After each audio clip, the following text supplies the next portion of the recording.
जय श्री राम व्यूअर्स। आज का टॉपिक है कि भगवान राम जी ने बचपन में माता कौशल्या जी को अपना विराट अखंड स्वरूप दिखाया था। चलिए आइए हम पढ़ते हैं। इससे पहले वाली वीडियो में श्री राम जी का जन्म मैं आपको बता चुकी हूँ। श्री राम जी बचपन में किस प्रकार से लगते थे वह अनुभव भी आपने मेरे साथ किया है, वह छवि आपने बनाई कि श्री राम जी कैसे दिखते थे। चलिए आइए अब आगे की कथा पढ़ते हैं कि राम जी ने माता कौशल्या जी को अपना अखंड स्वरूप कब दिखलाया था। इसी प्रकार प्रभु ने बाल लीलाएं की और अयोध्या वासियों को सुख दिया। कौशल्या जी कभी उन्हें गोद में लेकर हिलाती डुलाती हैं तो कभी पालने में लेटा करके झुलाती हैं। प्रेम में मग्न कौशल्या जी रात दिन न बीतते नहीं जानती थी। पुत्र के स्नेहवश माताएं उनके बाल चरित्रों का गान करती हैं। इसी प्रकार से माता जी अपने राम जी से बड़ा ही प्रेम करती हैं। देखिए अभी यहाँ पर लिखा हुआ है, एक बार माता ने राम जी को स्नान कराया और श्रृंगार करके पालने पर लिटा दिया। फिर अपने कुल के इष्ट देव भगवान जी की पूजा के लिए स्नान किया, पूजा करके नैवेद्य चढ़ाया। फिर रसोई घर में गई। फिर माता वहाँ लौट कर आई तो अपने पुत्र को भोजन करते हुए देखा। माता डरती हुई बालक के पास आई, वहाँ बालक को सोते हुए देखा। फिर आकर देखा तो वह राम जी भोजन कर रहे हैं। वह हृदय कांपने लगा, धीरज नहीं होता है। वहाँ दो बालक मैंने देखे, ये मेरी बुद्धि का भ्रम है या कोई विशेष कारण है। प्रभु श्री राम जी माता कौशल्या जी को घबराई हुई देखते हुए हंसने लगे और माता को अपना अद्भुत और अखंड विराट स्वरूप दिखलाया, जिनके एक एक रोम में करोड़ों ब्रह्मांड सुशोभित हैं। असंख्य सूर्य, चंद्र, शिव, ब्रह्मा, पर्वत, नदी, समुद्र, पृथ्वी, वन, काल, कर्म, गुण, ज्ञान और स्वरूप आदि देखे। वह भी देखा जो कभी सुना भी नहीं था। सब प्रकार से बलवती माया को देखा जो बहुत ही डरी हुई हाथ जोड़े खड़ी थी। फिर जीव को देखा जिसे माया नचाती है, और भक्ति को देखा जो जीव को माया के फंदे से छुड़ाती है। देखिए ये लाइन बहुत ही गंभीर है, इस बात को समझना बहुत ही ज़रूरी है कि जो बलवती माया है, जो हाथ जोड़े डरी हुई खड़ी है, और जीव उस माया नचाती है। हमें जैसे जीव को, हम जैसे जीव हैं और हमें कैसे माया नचाती है। माया का मतलब आप समझ ही रहे हैं, लोभ जो होता है वो। और भक्ति को देखा जो जीव को माया के फंदे से छुड़ाती है। भक्ति, हमें भगवान जी की भक्ति करने से हर जीव की माया का फंदा छूट जाता है। कौशल्या जी का शरीर रोमांचित हो गया, मुख में बोल नहीं आते। नेत्र बंद करके उन्होंने राम जी के चरणों में सिर नवाया और माता को अचंभे में देखकर राम जी फिर बालक रूप हो गए। माता को अपना अखंड रूप दिखला करके राम जी फिर छोटे बालक रूप हो गए। माता कौशल्या जी से स्तुति नहीं कही गई, वह डर गई कि मैंने जगत के पिता को पुत्र करके जाना।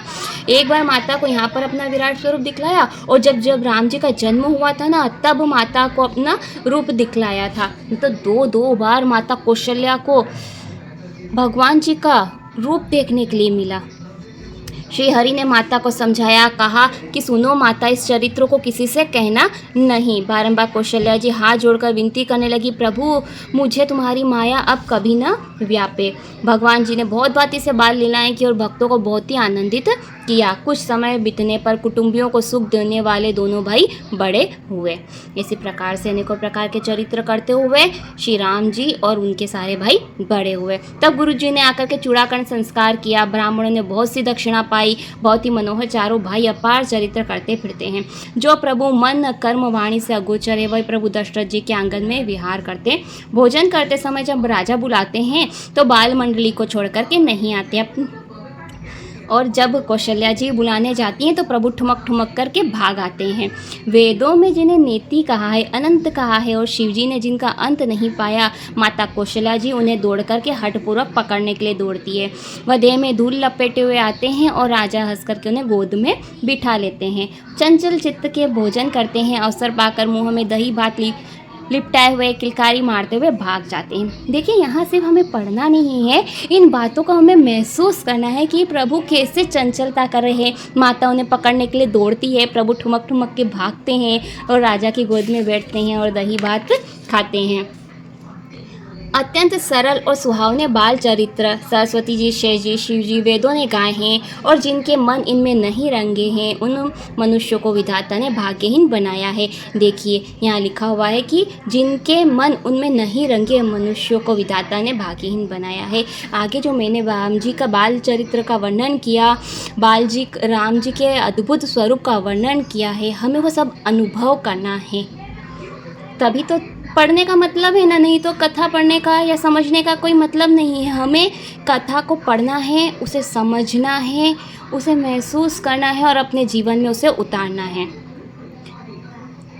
जब सभी भाई कुमार हुए तब गुरु पिता माता ने उनका जनेऊ किया। सभी भाई गुरुजी के घर में पढ़े करने गए। वहाँ थोड़े ही समय में सब विद्याएँ आ गई। जिन प्रभु का स्वाभाविक श्वास चारों वेद हैं वे पढ़े, ये बड़े आश्चर्य की बात है। भगवान जी को तो सारी विद्याएँ सब कुछ आता है, परंतु उन्होंने एक मनुष्य के रूप में अवतार लिया है। इसी कारण से वह सभी बातें मनुष्य के अनुसार ही करते हैं। चारों भाई विद्या विनय में निपुण हैं, गुणवान हैं, राजाओं के ही लीला के खेल खेलते, हाथों में बाण और धनुष शोभा देता है। वह रूप देखकर चराचर मोहित हो जाते हैं। जिन गलियों में सारे भाई खेलते हैं ना, उन गलियों में सारे स्त्री पुरुष चकित हो जाते हैं। अयोध्यापुरी में रहने वाले पुरुष, स्त्री, बूढ़े, बालक सबको कृपालु राम जी प्राणों से भी अधिक प्यारे लगते हैं। श्री रामचंद्र जी भाई इष्ट मित्रों को बुलाकर के साथ लेकर वन में प्रतिदिन शिकार खेलने जाते हैं और हृदय में जिन हिरणों को पवित्र समझते हैं उन्हें मारते हैं और नित्य प्रति लाकर राजा को दिखा।